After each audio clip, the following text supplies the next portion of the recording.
agenda. City council workshops are intended to provide an opportunity for informal working discussions between city councilors and staff in advance of regular city council meetings in order to allow for high levels of transparency about progress concerning priority policies of Ellsworth. No votes or formal decisions are made at workshops. Workshops are live streamed on YouTube, and the public is welcome to attend in person. However, due to the workshop format and time constraints, opportunities for public comment may be limited and are at the discretion of the city council chair or the designated workshop chair. Formal opportunities for public input on city council items will be provided through the city's established public hearing and comment process when those items are brought forward to the city council meeting for action. So we've got a pretty packed agenda. If there is time at the end of the meeting, prior to the 8 o'clock closure, if anyone, then we potentially could take public comment on anything that's discussed tonight. But the focus will be council working with staff and any consultants that are here on these items. So we've got a pretty packed agenda. So we'll get started. First item is proposed revisions to Ellsworth's land use ordinances with the Mustin Group. Danielle, Director of Planning and Urban Development, you want to kick things off for us? Yeah. Before we do that, please, I'd like to go on record and say how much I object to closing out the public comment. That's what we're here for. We got elected to listen to the people of Ellsworth, not to close them. I'll just note that this form of public workshop was adopted by many municipalities in Maine, and they do not also allow public comment. Steve, I've printed out the city of Bangor's. I could care less what we do. I'm just going to provide that for you. Go to Bangor then. So we'll start with proposed revisions. Please. Yeah, I'll just kick it off just for a little introduction to the gang here. I know I was with John Woodson as well. They're a subcontractor on Mustin Group's proposal for doing this ordinance reform. We're in this kind of stage one right now. This isn't coming to the February agenda necessarily. I know we usually like to tee those up, but it will be coming later on, kind of depending on how close you all think we are, how far away.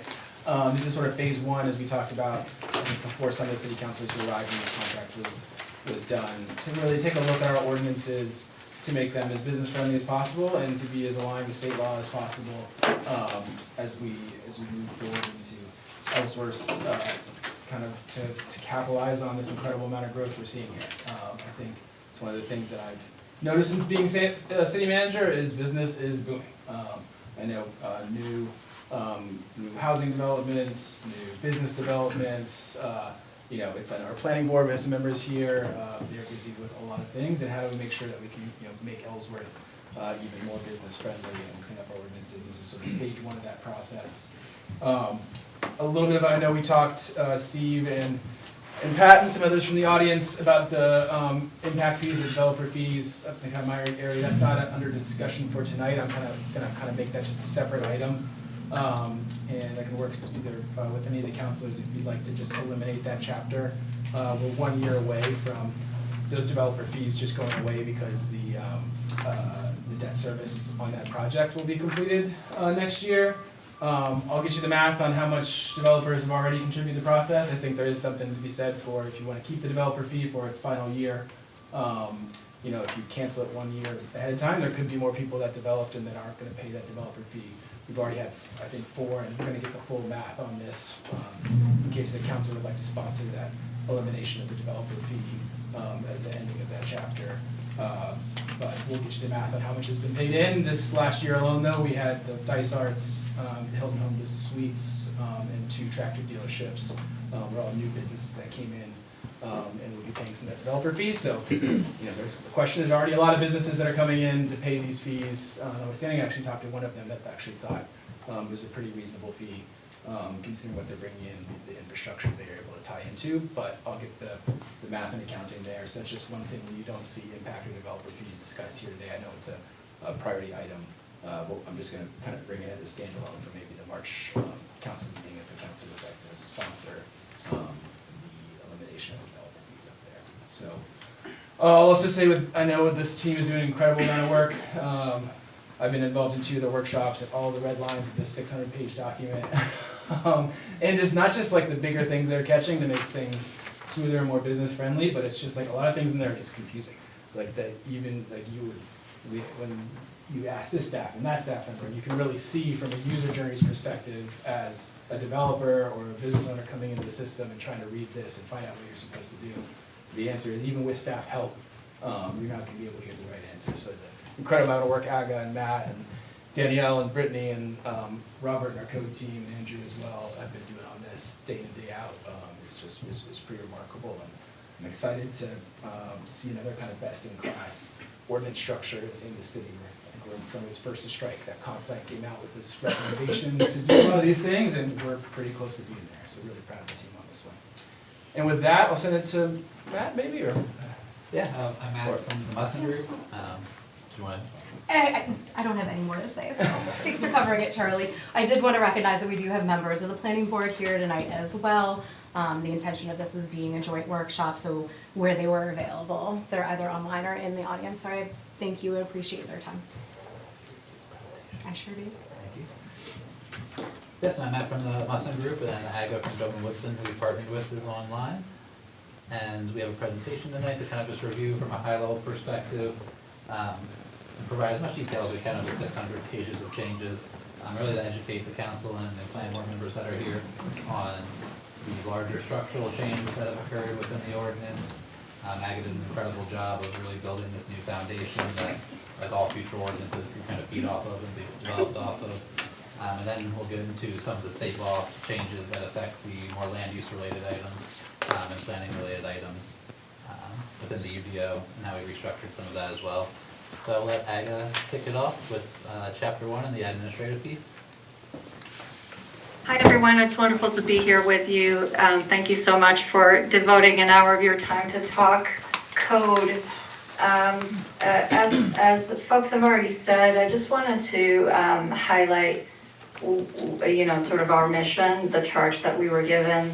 And, it really was to try to look over the entirety of your code of ordinances and see where we could simplify things, see where we could make things more readable, see where we could make things more user-friendly and more business-friendly, and particularly focusing in on where the code intersects with your day-to-day business and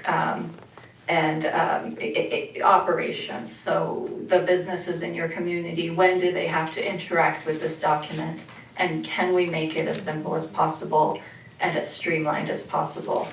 So we started with that goal, and the first phase of this effort was really what we're calling housekeeping amendments. So I would say that 95% or so of the changes that you're seeing that we're proposing fall into this category of housekeeping, cleanup, really just streamlining language, making it more easily accessible, and making it align with our understanding of what the city's current practices are, so that there is no daylight between what you actually do, what your staff advises folks to do, and what the code says.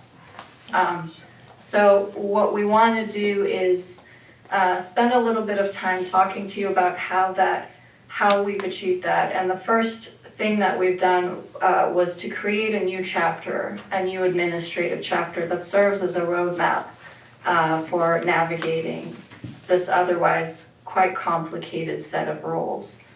We're also going to talk to you about the other 5% really falls into the category of changes that we're recommending in order for the city to comply with new law or state law requirements. And a big part of that is a new amendment to the housing law called LD 1829, and Matt will walk you through that and what its impact will be on the city's land use ordinances in particular. We've provided you with a chapter by chapter summary of the housekeeping amendments, and time permitting, we'll go through a high level overview of those, but if we don't get to them, I believe you have a printout that sort of walks you through how each chapter is proposed to be amended, what specifically we are suggesting for changes. And finally, we hope to spend a few minutes with you answering whatever questions, whatever early questions you may have for us, and early feedback. with the understanding that there will be quite a bit of public process coming in the months ahead. So we'll talk to you about the anticipated timeline for that public process, what the next steps will look like, and so forth.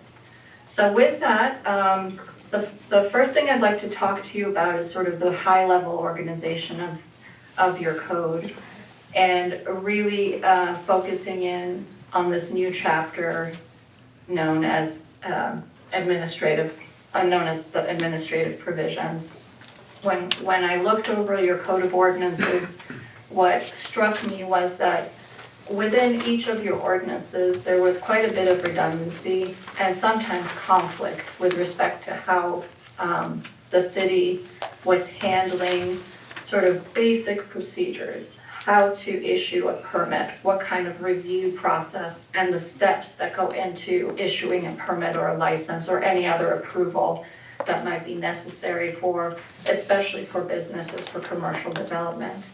And so we wanted to consolidate all of that into one chapter and strike the provisions from all the other chapters. And that's really what chapter 1 is an attempt at doing. If you could move to the next slide, Matt. Thank you. So that administrative chapter really includes general provisions and sets out the authority of each of your department heads and city administrators in administering this code of ordinances. It answers questions like, how do we interpret this code if there's some confusion? To what does it apply? What is the framework that we're going to use or that we are using for licensing and permitting? Because you have all of this scattered throughout your code already, and this is a consolidation and a clarification of what that existing process looks like. This chapter also now includes a standardized set of procedures regarding holding public hearings and meetings, requiring written applications, requiring notice to abutters, and notice in the newspaper for various proceedings. It standardizes appeals processes, and I'll talk a little bit more about that later. And it clarifies how to go about getting a variance from zoning requirements in particular. And it also sets out a uniform fee schedule. So rather than having fees related to development projects scattered throughout your code, somebody can now look at this and figure out at a glance what it will cost them. And the city council can look at this at a glance and figure out what it will cost a developer to go through the licensing and permitting procedures that are in place within the code. My hope is that in this new fee chapter, this will become a tool that the council can use to, ratchet fees up or down as you see appropriate in a holistic manner, so that you're not looking at things in isolation. For example, what should the fees be for sewer hookups versus what should the fees be for fire inspection or for a building permit. You've got it all in one place, and you can look at it and see and quickly assess how a change to one fee might implicate, development projects in your city. And finally, there are a whole bunch of sort of uniform legal clauses and procedures related to performance guarantees that apply to a whole host of projects, a whole host of different licensing and permitting scenarios. So rather than repeating those or having different sets of standards apply to different chapters, you have a uniform set of legal clauses and provisions related to performance guarantees. The other thing that we have tried to do is to make this as user-friendly as possible. So you'll see that these provisions are structured in a Q&A format so that somebody can look at the index and really very quickly figure out to what section they need to go to get an answer to whatever question they may have. This is something that I borrowed from the federal code Code of Federal Regulations, which I usually don't like to do, but this is one area that the Fed's kind of got it right in my view. And they try to structure federal regulations in a Q&A format that is, I think, quite user-friendly. So that's what I'm recommending for you here. That's a very quick overview of what you see in Chapter 1, but it does sort of create the scaffolding, the framework for, the bulk of the work that your city staff does on a day-to-day basis in processing application, and hopefully will provide a lot of clarity and insight into, for those folks who are coming into City Hall and trying to, make sure that they have all of the necessary approvals to start up a new business or construct a new project, whatever it may be. Okay, next slide, Matt. Chapter 2, well, this is sort of a continuation of what else the administrative chapter does, although it bleeds into some of the other chapters, especially 56, your Unified Development Ordinance. One of our major goals was to bring clarity to the division of labor among your various city administrators. And when I use the term administrator, it's really the folks with the authority to issue approvals or denials of applications. So this would include your planning board, your codes office, your fire chief, sometimes your police chief, a whole host of department heads who have to interact with applications or requests or petitions for approval for something. And in many instances in your code, you have either conflicting provisions or lack of clarity as to who does what. And I think that lack of clarity doesn't necessarily mean there's no clarity on the ground. I think your staff does an excellent job in sort of making this work.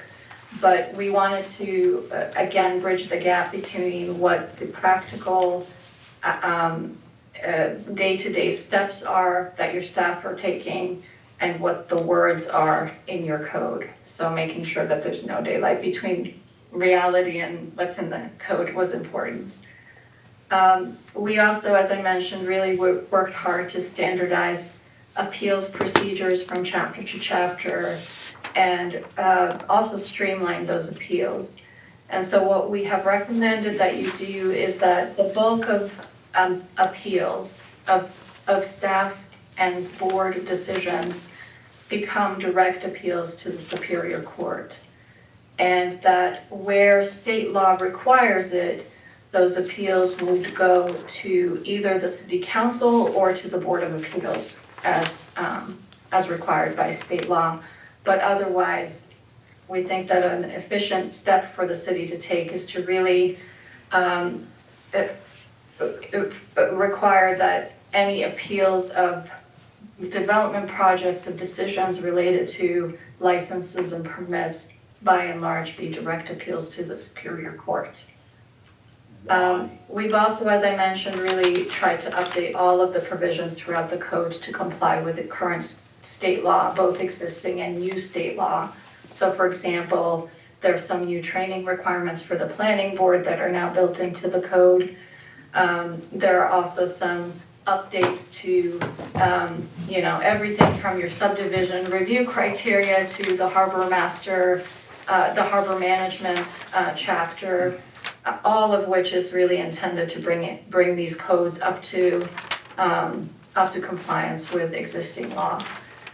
And finally, we've tried to also clarify and streamline and standardize the enforcement procedures and authority of city administrators. So for example, to clarify who has the authority to enforce which provisions, when does codes come in and do that? When does the city police have authority to do that?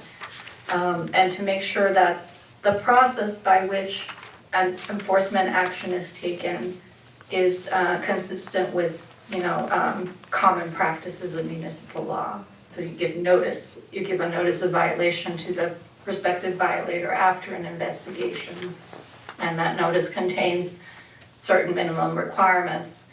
And then you provide an opportunity for, for sort of settlement or consent agreements before you take any action. And all of that is included in Chapter 1 now in a standardized format. So that piece of it is largely housed in Chapter 1 now, and you will see cross-references to those various enforcement and appeal sections throughout the remainder of the code. Next slide, Matt, please. We have a question from the council. Could you just go over some of the pros of having direct appeals to Superior Court as opposed to going through the Board of Appeals process? If I could ask my own question, that would be great with me. I find it interesting that we're jumping right into court action as opposed to taking a look at our own procedures. Why?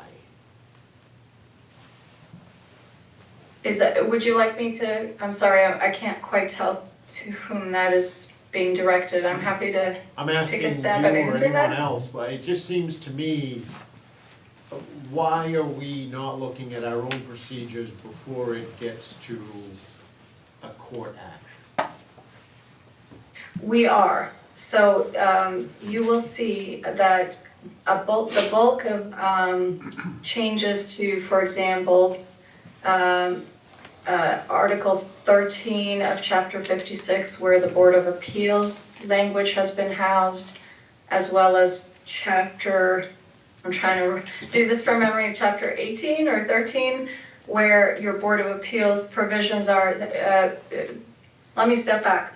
When we looked at this, there were two issues that crept up when it comes to appeals. Number one was that there were various chapters and articles within your Code of Ordinances that directed your Board of Appeals to do two different things. So there were conflicts. And we've tried to eliminate, first and foremost, those conflicts. So you will see that your Board of Appeals Chapter 38 now has everything in it and in one place. So the Board of Appeals does not have to look at 2 or 3 different chapters to figure out what its jurisdiction is. The second challenge was that it was not clear until we dug deep into each of the chapters what the Board of Appeals actually had jurisdiction over. And so we started a list of identifying all of the jobs that the Board of Appeals had tasked to it. And what became apparent is that many of those jobs didn't have to fall on the shoulders of the Board of Appeals. And if one of the goals was to streamline the timetable by which a developer could get final approval for a project, one way to do that would be to eliminate the local administrative appeal right. We have no ability to eliminate the court appeals, but we do have the ability to streamline the local process such that, for example, if the planning board issues a decision approving a project, and neighbors are aggrieved by that decision, they can certainly appeal that to the Superior Court, but the developer doesn't have to wait and await a multi-month process for the Board of Appeals to issue a decision on that appeal before it goes to court. I think there was a time in Maine when people may not have been as litigious as they are now. And maybe it's just my perspective as a lawyer, but I'm finding fewer and fewer instances where appeals don't go beyond the Board of Appeals. That when the Board of Appeals issues its decision, it's almost inevitable that it will be taken to court. And so what I've been seeing is that intermediate appeal process at the Board of Appeals level is often creates, many months of delay in getting a final judgment on a particular land use issue. And under your home rule authority, you have the ability to streamline that process and eliminate that middle administrative appeal if you wish, so that applicants can get resolution to their permit issues a little bit faster. So that's sort of the thinking behind that. No, so it's basically taking out a middle step. I can just comment from my own experience in this practice. This is a good step, because the Board of Appeals, as Aga said, often is just, takes multiple months, and then their decision, if appealed to a court, doesn't really mean anything for the most part. It really, what matters is the planning board's decision. So the court's not even gonna look at the Board of Appeals decision and deciding how to decide, how to, make its decision. It just focuses on the record that was created for the planning board. So I think this is a great step, and I think it will help streamline development. Yes, courts aren't fast either, but it's one less step to get there. And some courts are faster than others. There's the business and consumer docket, which many of these types of appeals can be removed to, and it's much faster, and you can get resolution much quicker than you would if you follow the normal playbook of having an additional step, in my opinion. No, Aga and Matt, you can weigh in here too. I think the state is also looking at they looked at last time around, sort of a blanket across the board change in this for larger developments for housing, or? Well, the state was, considering having a separate board, through the judiciary at the state level, or kind of like a decision-making body there, where all housing appeals, would go to that state, level board instead of, it wouldn't have to go through local appeals, it would just go straight to the state anyway. And from a real world example, we had an affordable housing development here. I think it's 30 plus units of, the developers essentially trying to stitch together a bunch of state federal funding to sell a $440,000 condo or thereabouts for $2-something. I think it's like 270, but they've got to do all these different things to make that work. The planning board goes through that, pretty closely. I think you had a ton of meetings. I'm very expert in that category. Multiple meetings. Gets appealed by local residents, goes to the zoning board of appeals, and first gets denied, or the appeal gets approved, but then there was a mistake in the approval that it wasn't a timely appeal. 2 months more go by to get the board back together, where they talk to the lawyers, they countermand their own appeal, that it was timely. This is all, and it's still getting appealed to the Superior Court of the State of Maine. So that middle step, it is in some ways like it's going to the Superior Court. It's just gonna time is money for these developers. If we're trying to get housing in quickly, this is a piece that'll help streamline that process. Other cities and towns have done similar things, so if you go straight to the Superior Court, there still is that option. But this would streamline the planning. The planning board is extremely expert in all these areas. If you haven't seen one already, watch one of the meetings with lawyers coming in. They're very expert in this area. And as Councilor Lyons noted, that's what seems to be the Superior Court looks back to their decisions anyways. Yeah, and what I've been seeing in my municipal practice in the past 5-6 years or so is there has been a really marked shift in how boards of appeals are being used. And they're using, with their appellate authority, they're not really being used for the purposes that they originally set up for, which was to give a local appeals process that would resolve the issue, whatever the concern was. The buck used to stop at the Board of Appeals decision. It no longer stops at the Board of Appeals decision. Pretty much everyone who is aggrieved by a decision of the planning board will appeal it to court. And so you don't get a lot of sort of efficiency in the process by having that intermediate step. It is ultimately a policy decision though, and if you guys are not comfortable moving in that direction, it's easy enough to adjust the levers in this document to change that if you wish.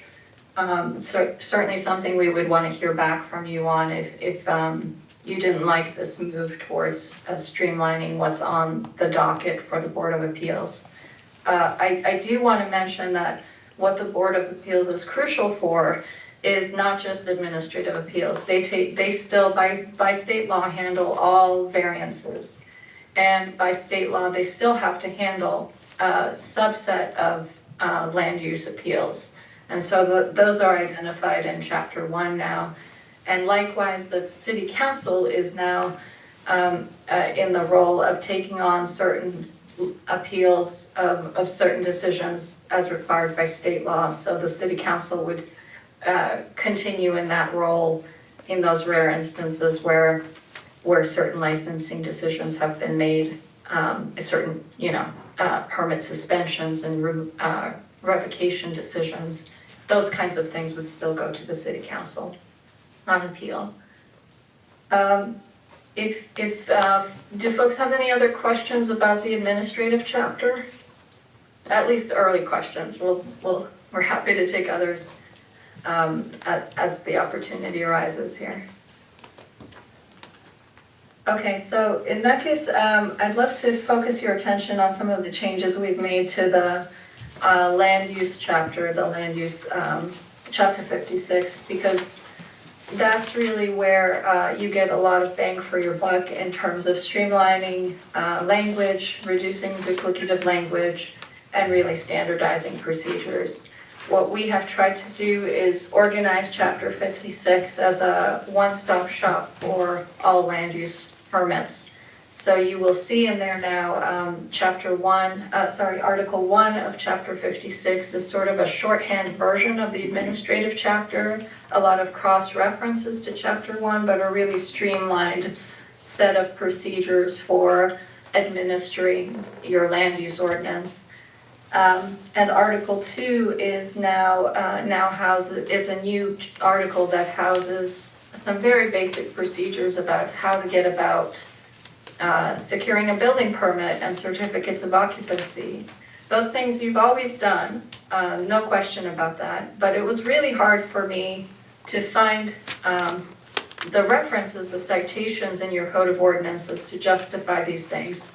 So I thought it might be helpful to have a short chapter devoted to the basic procedures of how do you go about getting a building permit, who's responsible for issuing it, the really basic stuff. What kind of standards apply when your codes office reviews those permits, and so on. In the same manner, I'm going to skip around a little bit because I want to make sure Matt has an opportunity to talk to you about some of the substantive changes. But on the process side, what we've also tried to do is really kind of throughout this document provide clarity on the procedures and use the same kind of language, the same sequence of language in describing your procedures where it's possible. So you'll see in your site development plan article, which is Article 6 of Chapter 56, you have, it looks like a lot of changes, but it really is a lot of reorganization and standardizing language so that whether you open up the subdivision chapter or the building permit section or the site plan section, you're looking at a very similar set of steps. They start to become familiar. So in those two articles, Article 6, you'll see a lot of simplification of process and standardization of process.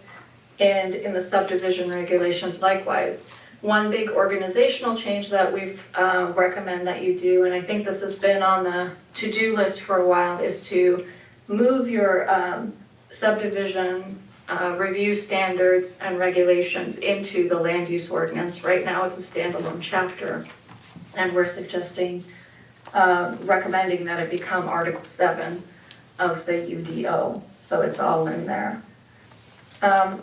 Also in this chapter is your shoreline zoning ordinance, and we have made a whole host of changes to that, article, all of which are really intended to bring shoreline zoning in Ellsworth into compliance with minimum shoreline zoning guidelines required by DEP. So we've been in communications with DEP staff, they've looked this over, they have signed off on it. The one major change here that I wanted to draw your attention to is a recommendation that the city stop enforcing timber harvesting regulations and leave that to the state to do. In my experience, most municipalities have absolved themselves of that requirement when the statewide timber harvesting standards went into effect. the city of Ellsworth technically still has on their book this local obligation to enforce statewide timber harvesting regs. I think this is an easy thing that you can take off of your code enforcement office's plate and lean on the Maine Forest Service to do that job, as they do for the vast majority of towns in Maine. So with that, that's sort of a quick and dirty overview of the Chapter 56 changes, but I'm going to pass the baton back to Matt to talk to you about some of the more substantive changes that we're recommending to bring your code into compliance with new housing law. Thanks, Aga. So I handed out three kind of pieces of paper packets to scribble what they are quickly. First, I'm at is the current zoning that shows for the city, and it shows the growth area. So everything that's really not light green is the growth area. I'm going to leave off the industrial zone, so I can put it all in the map as well, but the industrial zone doesn't really apply to some of the things, most of the things we'll be talking about tonight. Everything light green is rural, not part of the growth area, and the rest of the colors represent growth area zones. Another thing is a short summary of 3 laws that were passed in the most recent legislative session that influenced a lot of the changes that we put into some of these performance standards and substantive changes to the UDO. So that would be LD 1829, which is kind of considered the omnibus bill around housing. You can see here I have a lot of details we'll go over in the slides. But the purpose of it was to expand housing supply and reduce regulatory barriers by increasing allowable residential density statewide. Key components are increased density in smaller minimum lot sizes in particular parts of towns and cities, broader allowance of accessory dwelling units, additional bonuses for affordable housing projects, changes to subdivision laws, and especially the definition of subdivision, and then restrictions on onerous review processes and rate of growth caps that towns may have in place. And 2 of the smaller LDs that got passed were LD 427, which is an act to regulate parking. And so it removes, it caps the amount of parking spaces that towns can require in the growth area for residential development at 1 space per unit. And then it also says that you have to allow parking agreements, off-site parking agreements for development if they're within a quarter mile of a project site. I'm not gonna go too much how I feel about the law, but just what got passed, so this is now law that the town has to come into compliance with. And the next is LD 997, which is an act to allow residential uses within commercial districts. Luckily for Ellsworth, most of the commercially zoned districts did allow housing already. There weren't too many changes to this one, but the Commerce Park, which was kind of designed to be a commercial-only district, now does have to allow housing, so that's a change you'll see reflected as well. That has some procedural effects as well. So then go back, the third sheet, sorry, is the existing table of uses, and then the existing dimensional table without, so this is what the Ellsworth code says right now, so without all the red line and everything on it.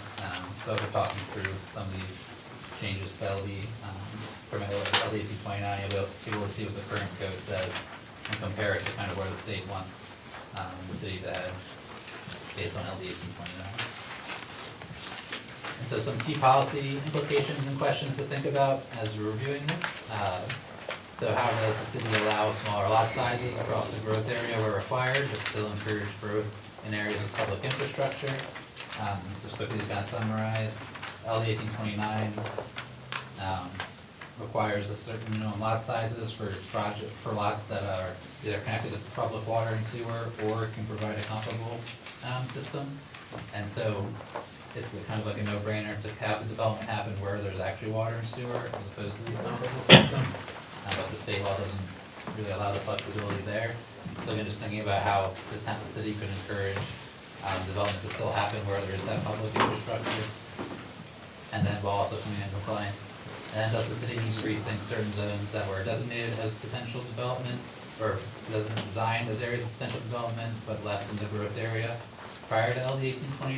But now that it has passed, the city may want to look back at some of these zones and shrink the growth area where it makes sense, in order so that they don't have to quite come into compliance with some of the more dense and strict standards of 1829. They're just two policy questions to think about. It's a little ahead. So if you look at the map, you have, you see the growth area, as I explained, is everything that's really not green. And then if you have the dimensional requirements table with you as well, and put it next to the map, you'll see a list of all the zones that are in the city. And so the gray, like in the heart of this growth area, is the downtown zone. You can kind of see the minimum lot size is currently NA, density units per acre, is the column we're looking at, for density is NA.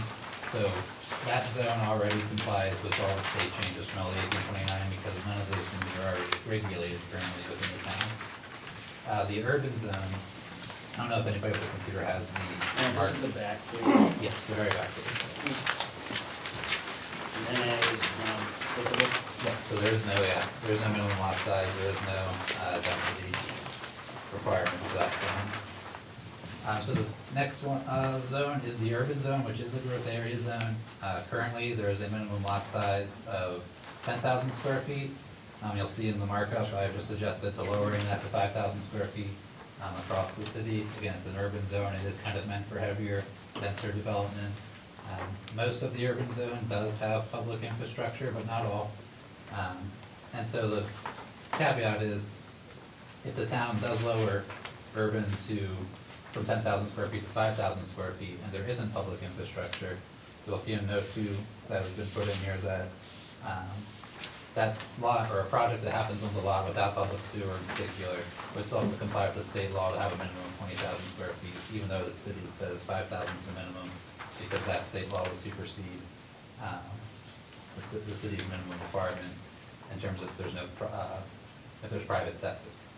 And so, unless it's shown to be a centrally managed system, again, that's comparable to a public system. And The light yellow is the urban zone. it's the orange. And then there's already no density in the urban zone, so that was also already in compliance with LD 1829. The neighborhood zone was a little bit trickier, because, so there's a 20,000 square foot minimum in the town, or in the city as it is. But this is one of those zones where the state law requires that you allow a 5,000 square foot minimum lot size, and then a density of 1,250 square feet per unit for the first 4 units, and then 5,000 square feet after that. And so, but you only have to do that for residential lots. And so this is kind of one of those policy decisions where the town could, or the city could lower all the minimum lot sizes down to 5,000 square feet. Knowing that in the neighborhood zone, that's also why I provided the table, you can see what kind of uses are allowed. It is most entirely all residential uses allowed in the neighborhood zone. There are some like daycares and other facilities that can go into a neighborhood that are allowed. That's mostly meant just for residential uses. And so, yeah, do you want to separate out commercial lots have to be 20,000 square feet and residential are 5,000, knowing that, a residential lot could in theory technically convert to a commercial lot at some point in the future and kind of splitting hairs that way. Or it could just be a 5,000 square foot minimum, but you also kind of know that if there is like a commercial use coming in, they are likely going to need more space and their lot will be bigger anyway. This is a point of practicality. And so that's a discussion point, something to think about as well, like how they handle, because that'll come up again in future zones that we go through the table with, that same kind of choice. You just go with the very minimum for all projects, with the state's only technically requiring for residential, or do you try and create 2 different standards for different types of projects? For density in this zone, so the state is technically, if you do the math for what they're requiring in terms of units per acre density, you have to allow essentially 8 units per acre, which neighborhood zone already allowed more than that. So just to get to that initial threshold with the first 4 units that the state wants there to be a 1,250 square foot unit per unit. Again, I just made it NA for the first 4 units. If it matches the served by public water and sewer or comparable system, and then it would just return to its already existing 10 units per acre after that. And then if it is not connected to the public water and sewer or comparable system, it would just stay what it already is at 10 units per acre. So that way you're above the state's 8 units per acre that they're essentially asking for. Industrial and business park do not apply, just because those residential uses aren't allowed there. They're not compatible. And then you get to rural zone, which none of the rural zone is in the growth area, and most of the rural zone is not served by water and sewer. However, so there is a stretch going up Main Street where there is water and sewer infrastructure, and half of the street essentially is rurally zoned, and the other half is neighborhood zoned.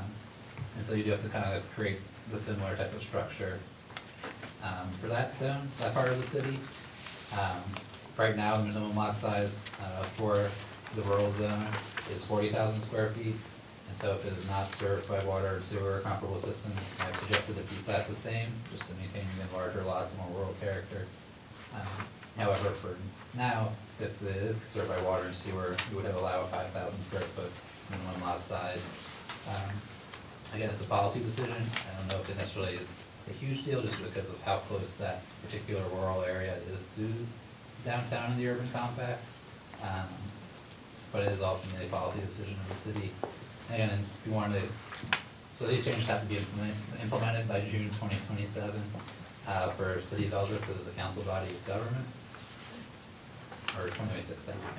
This summer. Yeah, this summer. But in the future, you could kind of use more sophisticated tools like an overlay zone of some sort to differentiate that patch of rural from the rest of the rural zone too, and build that out. And then the density, again, I kept what it, if it's not served by water and sewer, I've kept it where it currently is, and I just upped it to the 9 units per acre, so that again meets what the state's asking you to do for lots that are served by water and sewer. Drinking water stayed the same, not near growth area at all, and doesn't have water and sewer access. The Commerce Park, again, had to kind of develop new pieces for that, because originally, again, this was really just meant for commercial development, but the state has said there cannot be commercial alone zoning. So now residential uses are allowed there. And so for commercial lots, again, I kept the minimum lot size what it was at an acre, roughly 40,000 square feet. And for dwelling units, it has to be at 5,000 square feet per dwelling unit. But there was already no density requirement there, so I kept that the same as well. And for the commercial zone, kind of similar, again, this is a zone, again, it's policy's choice, but really, this would make sense to just make the whole thing 5,000 square feet. It's a very dense, heavily developed area in town. There's very little of that zone that doesn't have water and sewer. But again, if it doesn't, we'd still have to revert back to 20,000 square feet from state law anyway. But so yeah, this is a policy choice to make. You could separate out, like the neighborhood zone, commercial has a different standard than residential, or you could just make the whole thing 5,000 square feet and let the state law kick in when it needs to. But there's currently no density in that zone either. So it's kind of a quick recap on the dimensional requirement changes. Ellsworth was already fairly friendly for residential development with a lot of high density zones. So not a ton is changing dramatically, it's just kind of adding extra language to how you achieve those goals, particularly for first 4 units when connected to water and sewer. To come in compliance with LD 1829 in that regard. There is a lot of other pieces of LD 1829 that don't have to do with zoning. So if you look at the chart here, throughout some of the changes we've made, when you look at the affordable housing developments, we've added a special performance standard where they can receive up to a 14-foot or a minimum of a 14-foot height bonus. With approval from the fire chief to make sure there is equipment to service a building as tall as the developer is proposing.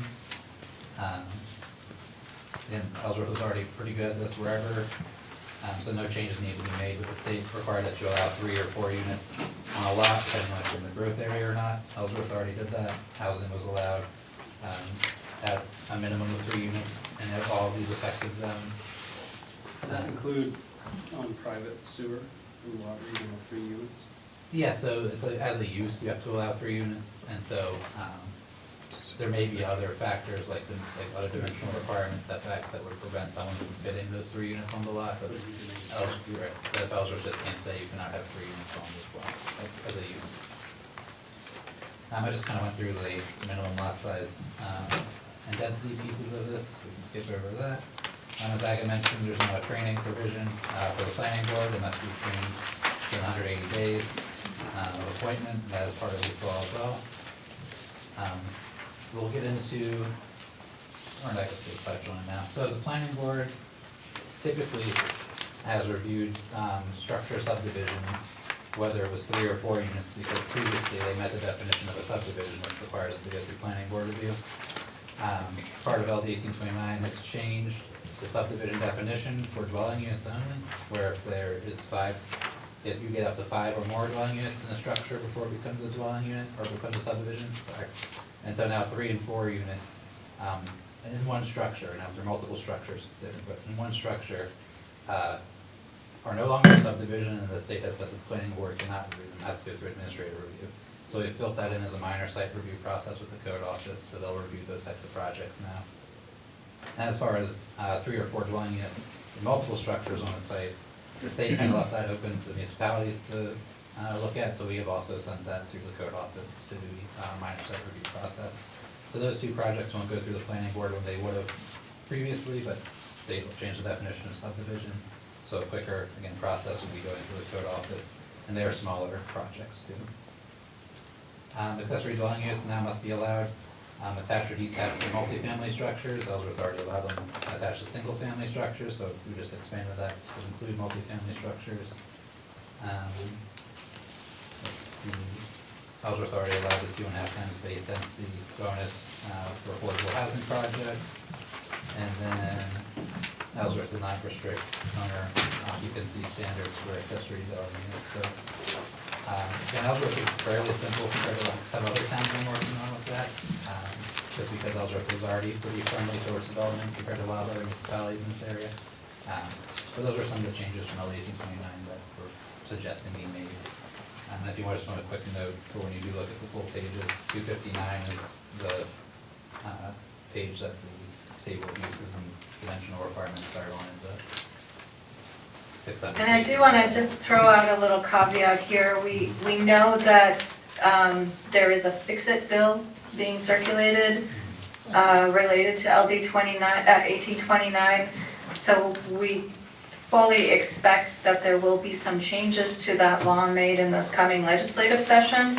So you may hear back from us with some additional changes relative to this housing law. But I think, you know, we're, with these suggested edits, I think you are really close to compliance with, well, you're in full compliance with the current law, and it's not going to take much, I don't think, to make whatever adjustments are necessary to comply with the fix-it bill. So our hope is to get that whole package, you know, buttoned up and before the city council ahead of that statutory deadline. We've got like 5 minutes left on, so. Yeah, we could probably skip over infrastructure and services. It's just about again, streamlining a lot of that stuff. Aga, do you feel comfortable with chapter 1 and what you've talked about regarding it already? We have about like 5 Yep. minutes. Yeah. Yeah, I think, you know, that gives you a very like high-level overview of some of the major changes that we're recommending. There's of course a lot in here, and we would hope that you have an opportunity to kind of look through it and ask a lot of questions. We're also continuing to work with the staff to make sure that the draft is reflecting the staff recommendation and what is actually happening on the ground. So you will see some adjustments to this draft before we initiate the public process, or before this draft becomes less of a working draft and more of a proposal for consideration by both the planning board and the council eventually. And we can send this presentation out to the council and planning board too, so they have all the notes. This is just a summary of the changes that were made to the harbor management ordinance, again, to streamline things and to come into compliance with state law. These are the specifics of what's been changed or suggested to be changed. Why don't you spend like a minute or two on the licensing piece, Aga, because I know that had a lot of changes and that directly affects the council too.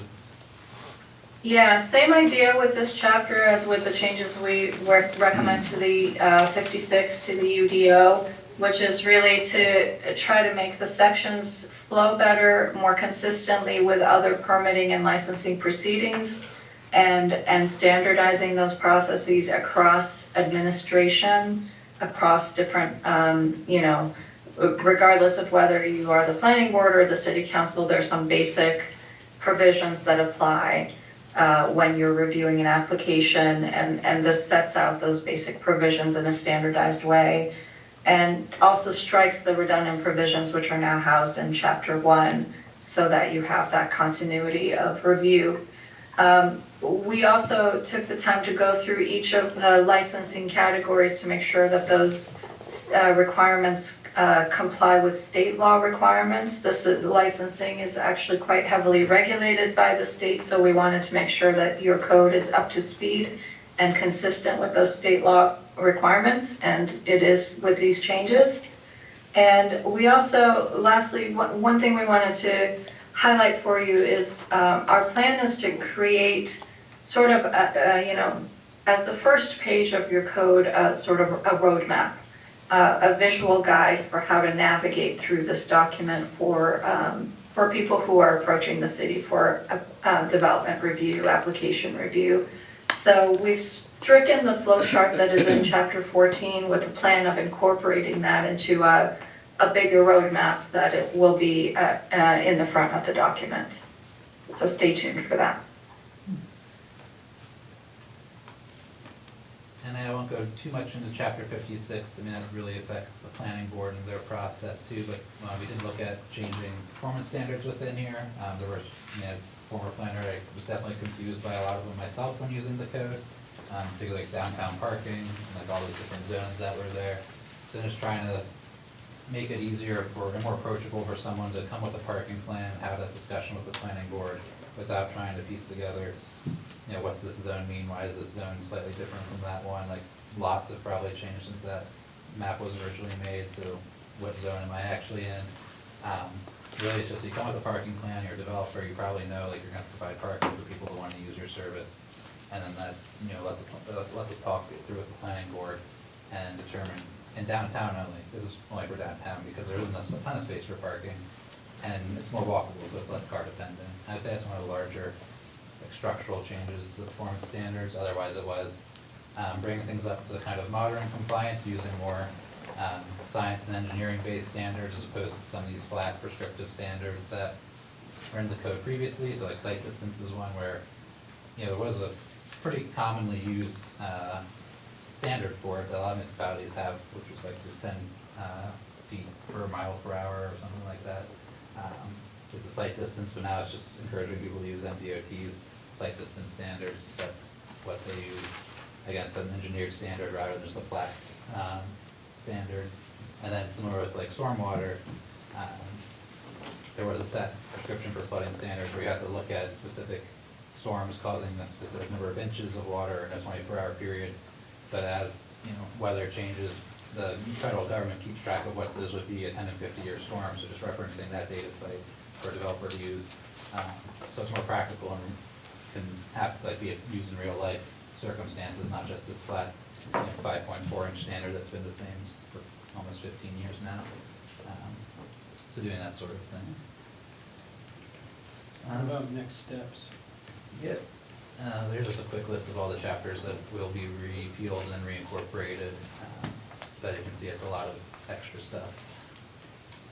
So anticipate a timeline for next steps throughout the rest of this month. Ag and I will work with staff and taking feedback from you all as well so far as you read through the document and communicate with Charlie and Danielle. And we'll continue to incorporate some changes in housekeeping. And then we will take, hopefully we consider the final drafts of the land use pieces in particular to the planning board on March 4th. Talk through the land use and Chapter 56 pieces with them, and go through and kind of educate you what the new processes, how this is all set up for the vote to go to the city council, and then have a citywide notice in March. And then the council would have April and May if necessary to kind of talk through all of these changes. I mean, it's a lot going on here. And then hopefully, adopt and have some of these policy discussions as well. If you have any questions. can always email us. Danielle has our contact information, but there it is too. On your scheduling, I'm a little concerned about the planning board meeting on March 4th, including a comprehensive review of what the changes are. I mean, not knowing what else is gonna be on that meeting. And this is quite a change. And not that I wanna add more meetings, but I think it'd almost be worth it to have a workshop in between the February and March, or February and March meeting to go over all the changes. Because if we have other items on the agenda for March, you know, we may reduce the amount of time really we want to discuss. I think, talk to Danielle, and if that's what, where you guys are at, we can, that will. You're saying at the planning board workshop with this team, get all the changes, all those. Yes. Yeah. There is a lot of changes. I mean, and like was put out, the legislature isn't done tweaking stuff. You know, God only knows what that's gonna be. They throw a lot of stuff, they're trying to, you know, the biggest tout they keep saying is affordable housing. So, and that's always gonna be a problem. But the cost of building stuff keeps going up and up. So, that's one reason why affordable housing is kind of like tweaked. And then the other thing about doing business with the city municipalities, we raise taxes. You know, so that's all tied into that too. So, but yeah, I agree with you, Mr. DeLeo, that we should probably have another workshop. Take a smaller piece of the pie and work out some of the issues, the really big changes. Looking over the draft, and then Danielle sent out a summary. It's a lot easier to go through, because then again, when you're looking at all the changes on the documents, you got all the red. You see what I mean? So, and it's... Yeah, I think you're right, you know, when you just look at the document changes, it's very easy to get confused and lost, because what we've been doing are, you know, very little of this, as I mentioned, are substantive changes. They're really organizational changes and changes in language to reflect what the city's already doing. What we've tried to do in the summary is really highlight for you the stuff with some meat on the bones, like where did things meaningfully change? What are we suggesting that you can do as sort of the low-hanging fruit to simplify review procedures and just like developers' interaction with the city staff and city planning boards and so on a day-to-day basis. What we've also been doing is compiling a short list of sort of like additional meaningful changes that require really a policy discussion. We've tried to avoid including those in this draft, but we do have a short list of things that we think that you ought to take up as a standalone set of measures. Impact fees is a good example of that. We think that you can tackle some, you know, some more substantive issues as standalone projects going forward.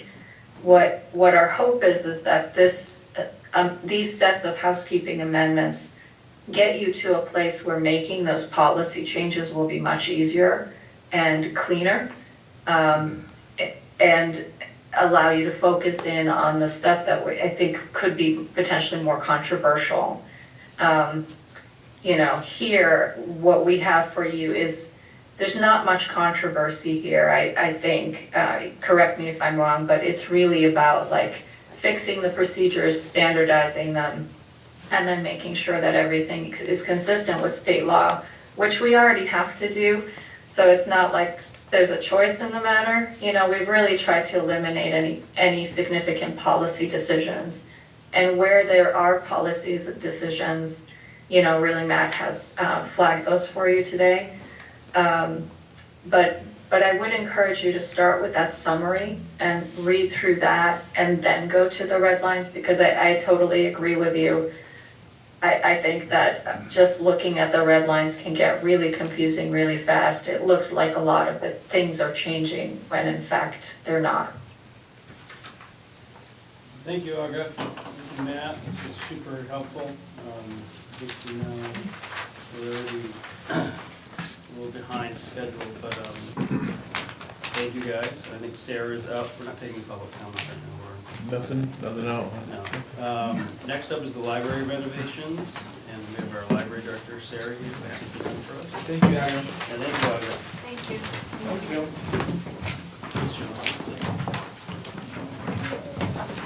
Is there gonna be a time when you take public comments?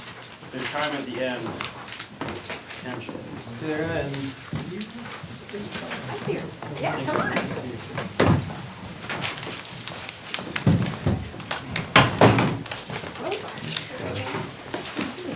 The reason I'm asking, Pat, the reason I'm asking is, if we come to these, we should have be able to have time for public comment, about what we're talking about. When this comes up at city council meetings and it's on the agenda, there's public comment to provide to the council then. It might be too late then.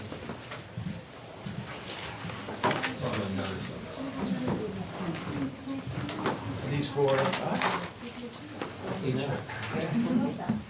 This is Sarah's cheat sheet. Yes, I have a simplified, That's- Goody, more blueprints. Not that it makes a huge difference, but I'm gonna stay after to listen to every citizen's comment. Well, the meeting will be closed, Steve, but That's if you want fine, to I talk. can stay and listen to comments, you can leave, you can talk without you. Okay, so what you have in front of you is the cost estimate sheets, 13 pages of it. I didn't want to hold my And also a simplified version of the plans with labeled additions, changes.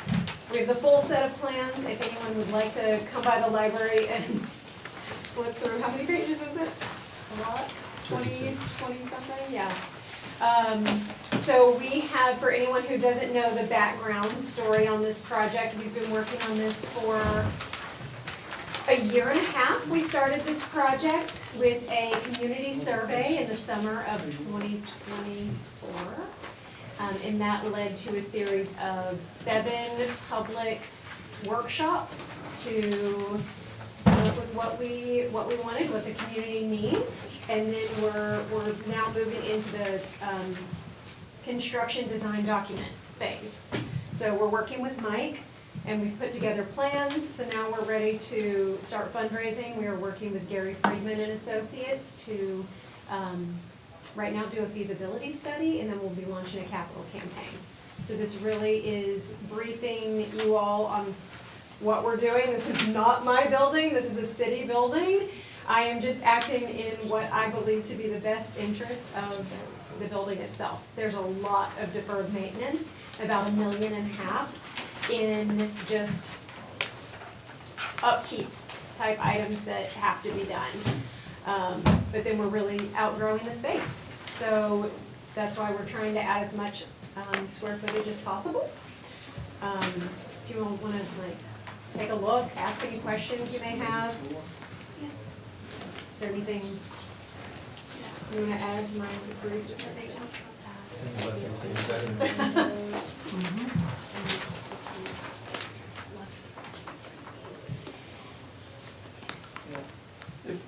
I guess I have a bigger question, if, maybe I missed this, but let's say everything goes the way we want it to, what are you thinking as far as a timeline? I mean, it's kind of hard to project if and when this money would come, but what are you guys, do you guys have like a goal or kind of a target? I mean, I would love to see spring of 2027, but I think in the cost estimate, it's putting fall 2027.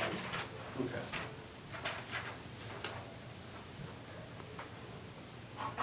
Which, that's pretty reasonable. it's a little easier goal to reach reach the fundraising and stuff. So, yeah, and we've already started fundraising, so we really started about a year ago. So we do already have funds that we can use for matching money and grants. I mean, we would love, and I think the city should support some of it in whatever capacity possible. I know there are a lot of capital needs right now. I've seen the list of 221 items. But a lot of this is deferred maintenance, and this is city property. So I think the city needs to chip in some way. I mean, I'm willing to do the fundraising work, but I can't do it alone. Has there been discussion about having different phases of construction? It would cost more, and it would take longer. We would have to rent out a space for longer. It would just be more disruptive.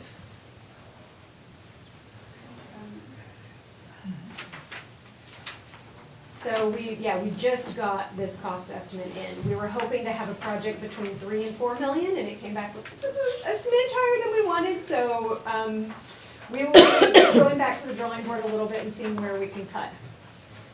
I'd like to get it down to 4 million, so. The estimate is 5.5. Yeah. 4.5. It's like I said just a few minutes ago, building material prices are just. Yep. And then, contractors are, there's a building boom in this area, the island, yeah. So there's a lot of competition there, so. Yes, I know.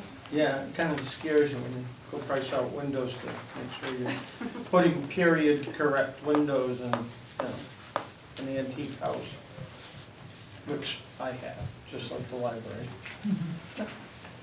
We won't need to replace any windows in the Tisdale house Oh, except in the thank cupola. God. Just a few in the cupola. I don't know if you said this, Sarah, what, the kind of like, let's say you have the funding to start breaking ground fall 27, as you said. When would you think that, again, it's all speculation, but do you have an idea of how long this work will take? Mike has anticipated 9 months. 9 months, okay, that's shorter than. So in theory, this could be done summer 2020. Are we Well- increasing this?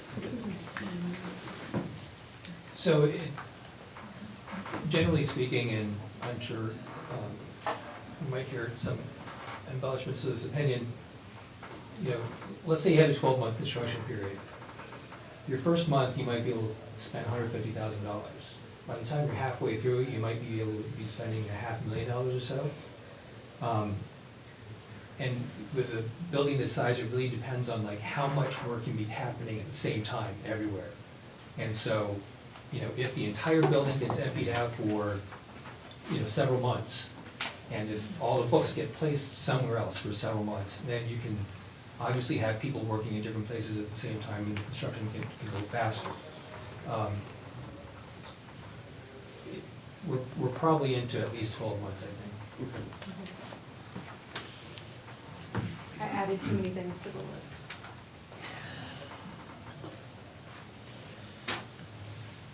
I haven't scrubbed the cost estimate yet. We just got We it. just, it came in on, Just got it. yeah, Friday night. Friday night.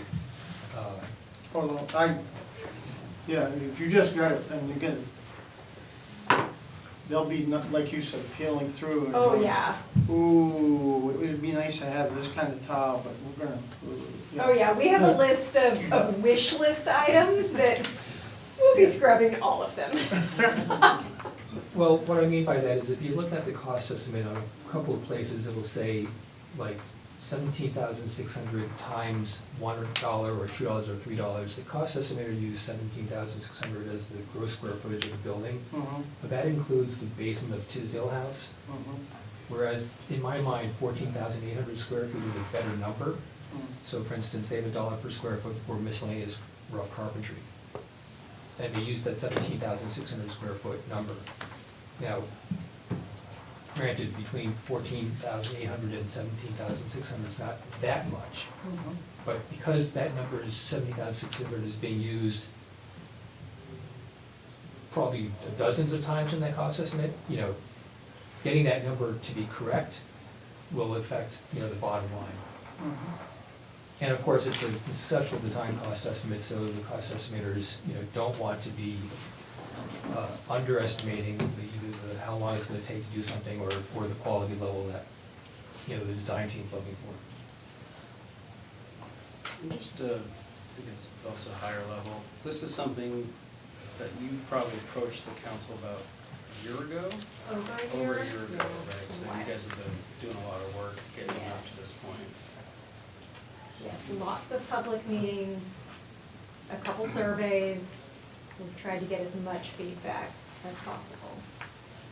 How are you feeling about your end product proposal?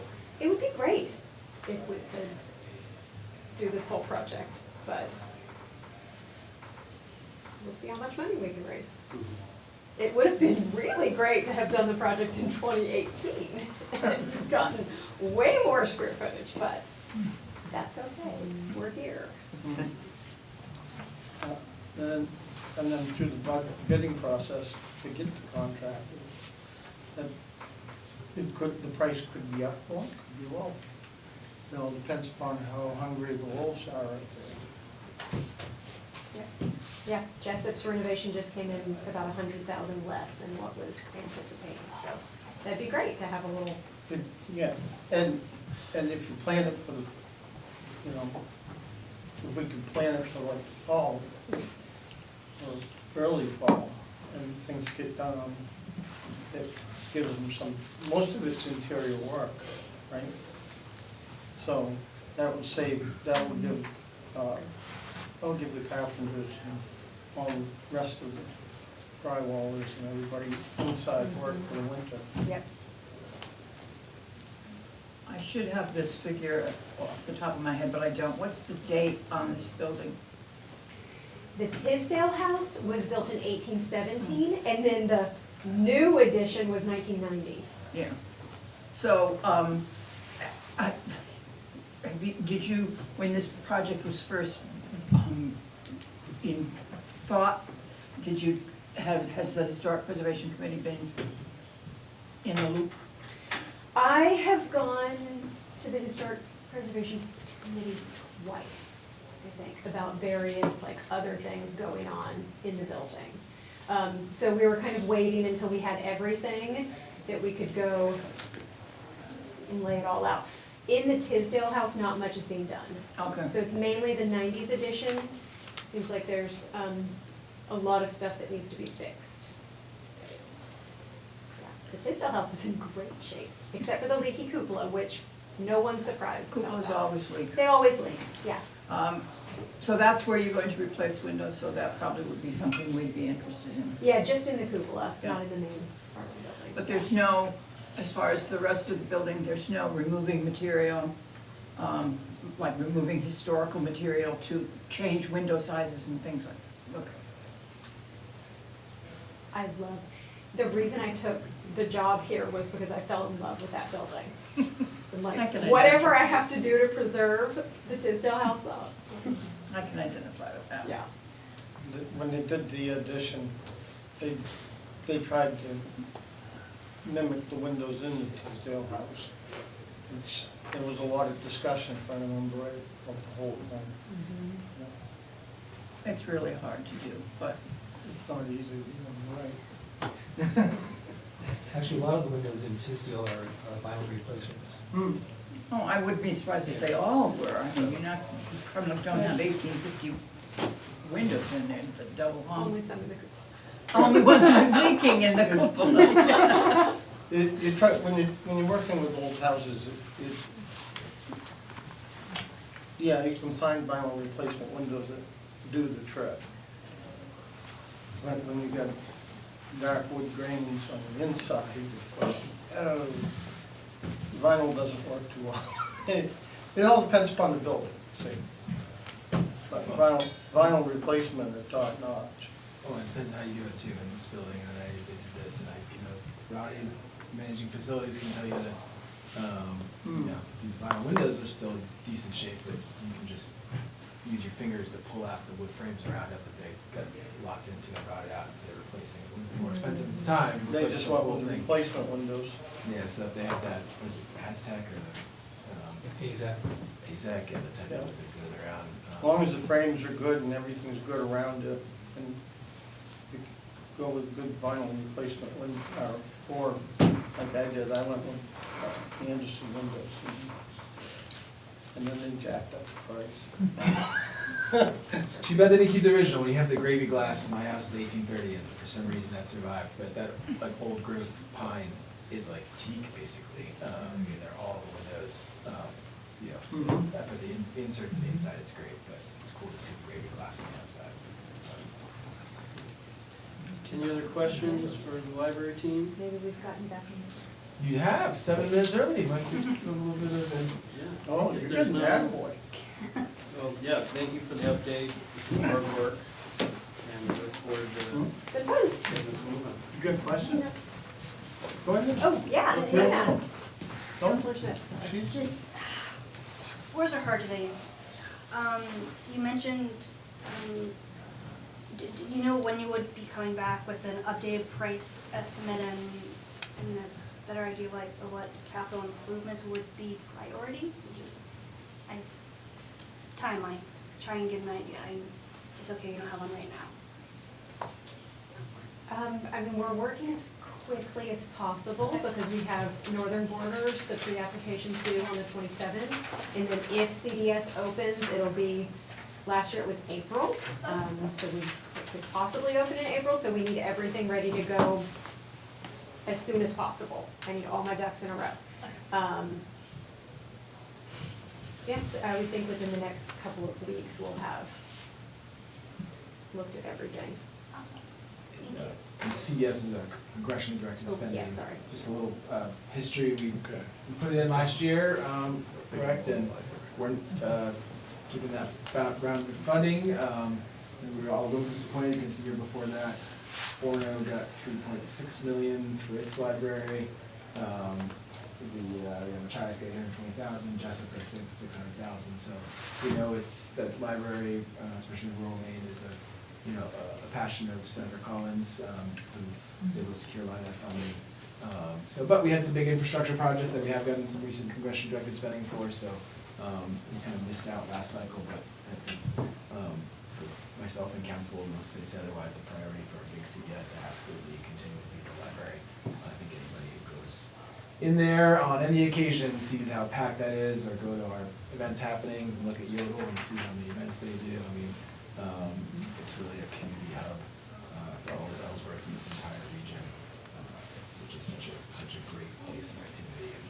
And when the schools are down in the summertime, you guys get that huge surge as well. I mean, think about how our libraries become just. I think there was a time when people thought libraries, oh, we're all digital now. Like, what will these places do? And I'm saying you can probably speak more. They seem to be busier than ever. Everything keeps going up. Circulation, program attendance, door count. Good. Yeah, it's good. Get you more room.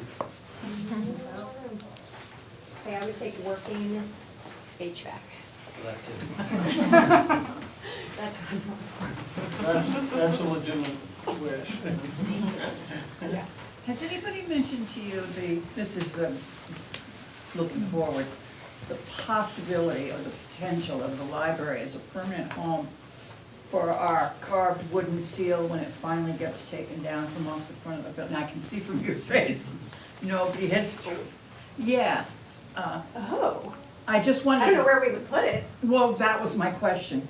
We have a seal inside in the Tisdale house, on the wall in the children's room. Yeah, well, this one's what, 30 feet across? Yeah, this one, ours is, I mean, it's big, it's really big. You don't have room for that? No, I just thought I would ask. Roddy and I had talked about it. We don't even know how to get it off the building yet, so.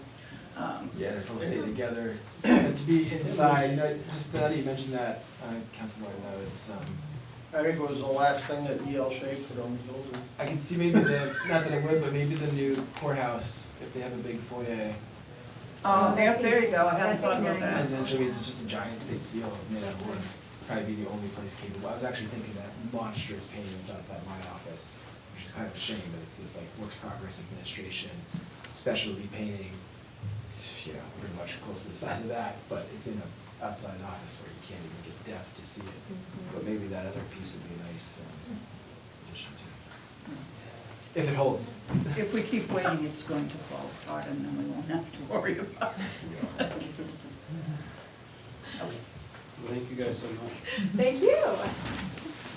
This is sort of a tale of two different hours, one in the most dense breeze there, and then really the libraries, and now a bit on branding and signage.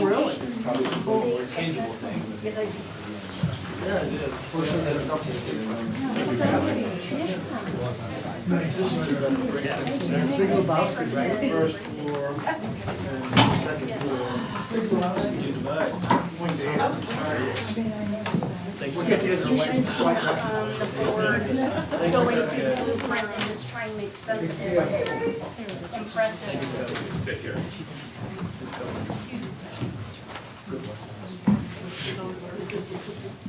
Yeah, so you also want to hear you talk on the radio. I am the one that made you talk on the radio. Yes, thank you very much for that. I think at this point, everybody's been up, huh? Oh, so I am only going to take a few minutes of your time. I prepared a few paragraphs here to talk about a project that we're working on that you've probably all heard of at this point, so hopefully there's not going to be anything new or jarring through this. So I wanted to talk to you tonight about something that may look like change on the surface, but it's actually about us returning to who Ellsworth already is. So I'm just curious. So this is not a reinvention, it's not a trendy rebrand, it's a thoughtful return to a visual identity that once represented the city really well. So this, is that my phone? My phone, I'm sorry. Okay, that's okay. So it isn't about changing Ellsworth, folks, sorry, it distracted me. This work is really about clearly expressing who we are at the time of growth. As we know, we're in the midst of some wonderful growth, so this is a great time for us to freshen things up. So as our community attracts new residents, businesses, and visitors, we want a clear, consistent message that reflects our values. So returning to the 1940s, we've got a couple of posters around the room. Returning to the 1940s friendly city identity connects our past to our future and positions Ellsworth as a place that's both welcoming and well-equipped for growth. So when we looked back, and I think it was actually Charlie that found these in the beginning, when we looked back at Ellsworth's earlier identity, mostly from the 40s, we were struck with how well they got it, how, they got it right. The tone was warm, the imagery was confident, and the tagline, the friendly city over there, it wasn't marketing or branding per se, but it was rather a reflection of how Ellsworth saw itself and also how Ellsworth wanted to be seen. So our goal now is to respectfully return to that successful identity and to relive it. So we believe that residents will be a little more comfortable with returning to something familiar rather than a complete rebrand. So it's about continuity, it's not disruption. It's about honoring Ellsworth's character while making sure that our visual identity works across all kinds of modern uses, okay, so from small to large. So from the fleet of vehicles that keeps the city safe, right down to, a logo on a pen and everything in between. So you guys probably already know this, and hopefully most of you have taken our community survey. We're running a survey right now. It's been running for about 12 days, and we have over 100 responses. The questions are, what things do you think of, what images, what places, what visual cues, what landmarks are Ellsworth to you, symbols, objects, colors, that was an interesting one, we asked about colors. What do you value most? And we did ask about the tagline, the friendly city. So I skimmed the responses, and I'm just going to snapshot quickly what we've received from this survey. So overall, the respondents were mostly, they strongly associated Ellsworth with its downtown, with Union River, our city hall, and community-centered places. reflecting a clear sense of place and of civic identity. The dominant themes people value are community, local businesses, access to nature, and Ellsworth's role as a regional hub, even though these things were paired with concern about growth and change.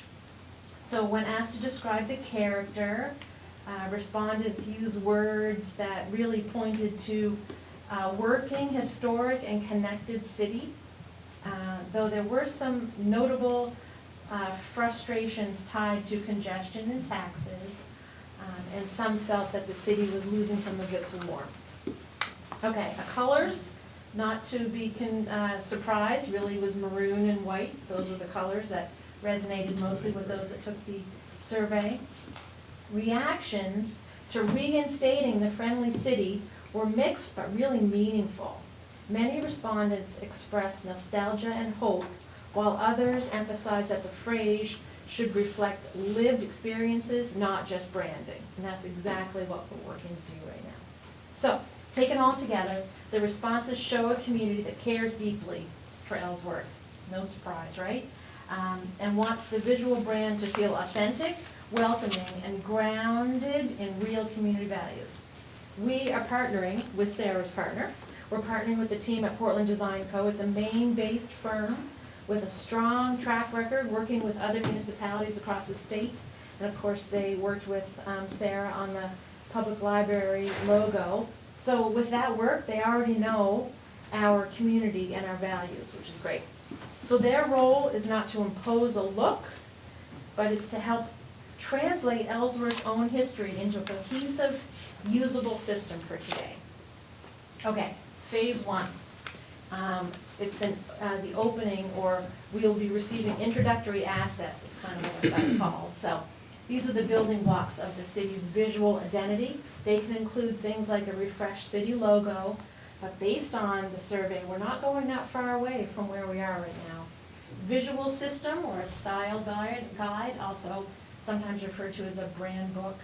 Topography and color palette, and a clear integration of Ellsworth, the friendly city. And these design decisions all anticipate future wayfinding. And I know Twyla's up next talking about wayfinding. It feeds in perfectly. It's really important for us to note that this work is being done with future wayfinding in mind, so that it doesn't just, it's not going to feel like it was just bolted on after the fact. So looking ahead, we feel there'll be an opportunity to bring some of these amazing postcards that you see around the room to life, in a sense, right? We're really thinking about, when we talk about our gateway signage, that Welcome to Ellsworth sign that could become one of our most visible touch points. Will look a little like that. But anyway, so tonight is really about setting a foundation so that everything that follows feels intentional and cohesive. So, Ellsworth already had built a strong identity, as you can see by these friendly cities. So this effort is about honoring that success, keeping beloved elements like the cupola or the grand, and making sure that it works for the next generation. And my goal is at the April workshop to bring some visual mock-ups, just to let you guys see how the return to brand is taking shape. And so that's it.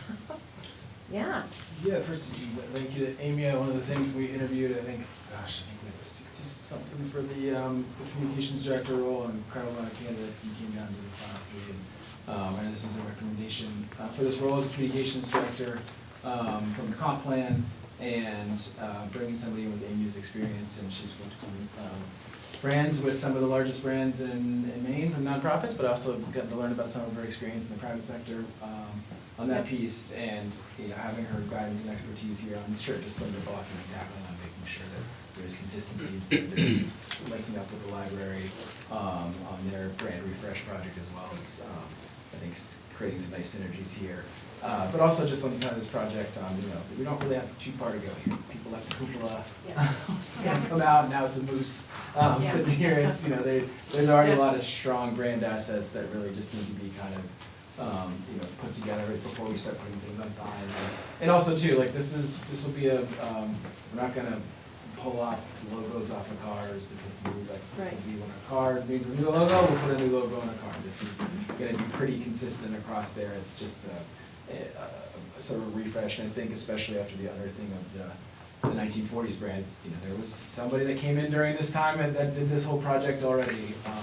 And I know, you know, with rebrands or branding exercises, that's always like, what's the tagline? What should we be here? I know there was Business Leisure Life was kind of one, but that, the Certified Business Friendly has been on some signage pieces, but like, what is it?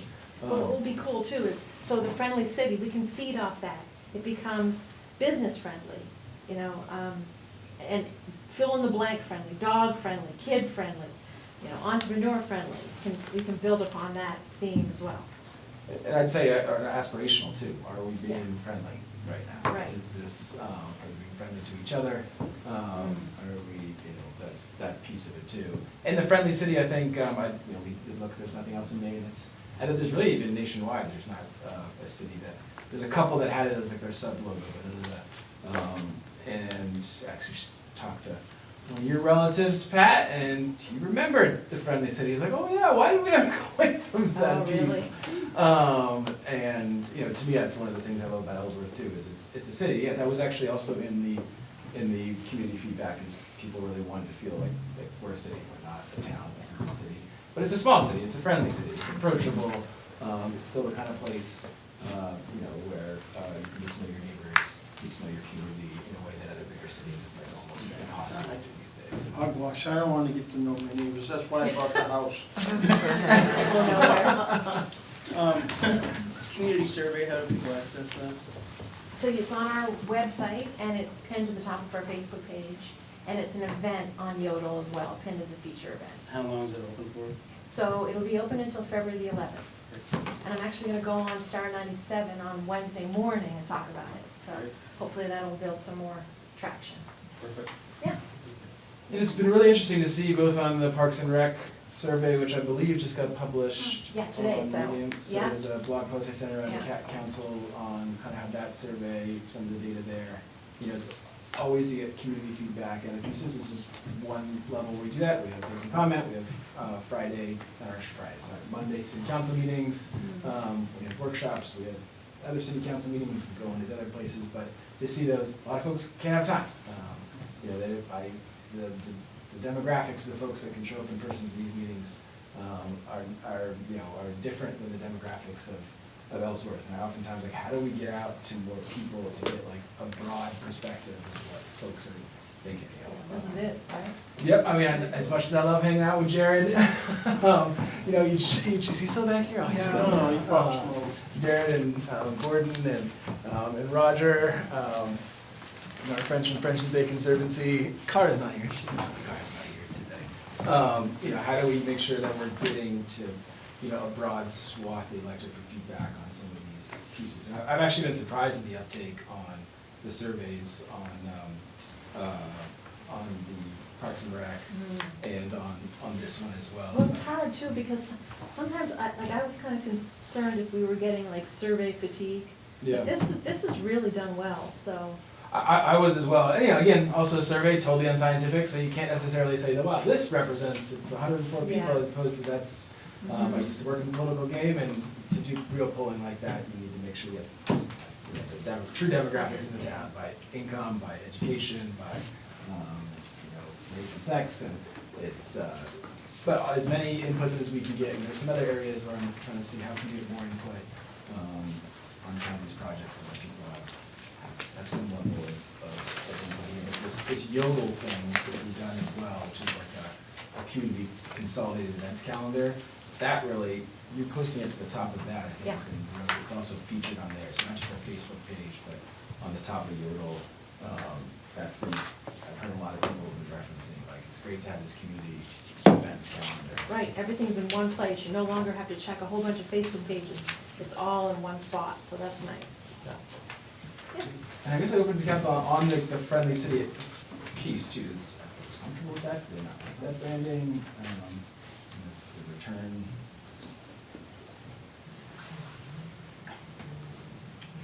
I think, speaking as a historian, I think it's important to keep in mind the romanticism of the past, where actually what reality was, and what image was. It's like my boomer generation wanting to go back to the 50s and 60s. Well, it wasn't a fun time for everyone. It wasn't. And I think it is possible to project, if you, going down certain roads like this leaves you open to possibly becoming a little tone deaf. I think that it's an important consideration to take down the road with you with this. Thank you. I mean, we were in a different, first of all, the Ellsworth doesn't exist in a vacuum. It exists in the political climate of the state and exists within the political climate of the country. In the 40s, you had president who had been president for as long as some people were alive. They knew nothing else. It was, they had overcome a depression. You had patriotism generated by World War II. Community action, this united front. You don't have that right now. And you know what, Carol, I think as we think of these images, they're more an inspiration, a visual inspiration than they are, we're not gonna carbon copy it. It's more of a tone or a inspiration than it is a design trend per se. But I hear you. I Okay. appreciate that. Thank you. That's it. Really like the friendly city concept, it both as aspirational, right, and, what strikes me is you look at these postcards and you swap out the cars and a few things, and this is what Ellsworth still looks like. And that's what's so great about this place, is that as much as things change, I think also Ellsworth's got some real staying power and has this, Ellsworth there's only one Ellsworth. And so I like that, and I think it's, as we're working on branding the city and wayfinding and helping to facilitate business and commerce, and also community. And I think this ties really well into it, and I look forward to, as you guys kind of work through it, seeing what you're thinking, and I think it's great. I would love to live in a friendly city. We see these postcards possibly in, newer versions of them in our gift shop, so I know as well, that'd be a great. T-shirts and. Yeah. Actually, the business owners say just that they'd love to sell these, are getting more kind of interested here. And like you said, Patrick, I think one of the things, I know Carol, kind of to your point on, going back to kind of pull forward here, is it sort of, regressive, and looking back at this kind of nostalgic era as this perfect little time. And that's what these postcards in some ways do, right? Of course. Yes, they do. Of course, there was a lot deeper stuff going on. One of the things I do like about these postcards and other pieces, like when you see the downtown and City Hall, like those were like brand new pretty much, right? I mean, 35 for the City Hall. It's also amazing that they could rebuild the City Hall in 2 years after the burning. It just boggles my mind. Granted, Depression era kind of, government pieces, but. Oh, everybody thought after the fire in 33, the city was dead. Just total despair. And then there was quite a few businesses that got together. And where the post office is now, from there to Pine Street was Emergency Main Street. And every business that was on Main Street had a boardwalk to go down through. And they were able to open back up. I think that's kind of one of the things that makes Ellsworth Main Street and a lot of other places around here just so unique is that, there's that architecture type, the late 30s, 40s. You don't see really many main streets that look like this in Ellsworth. And I think everyone from the community like, this looks more like Utah than some of those downtowns that I've seen built out there.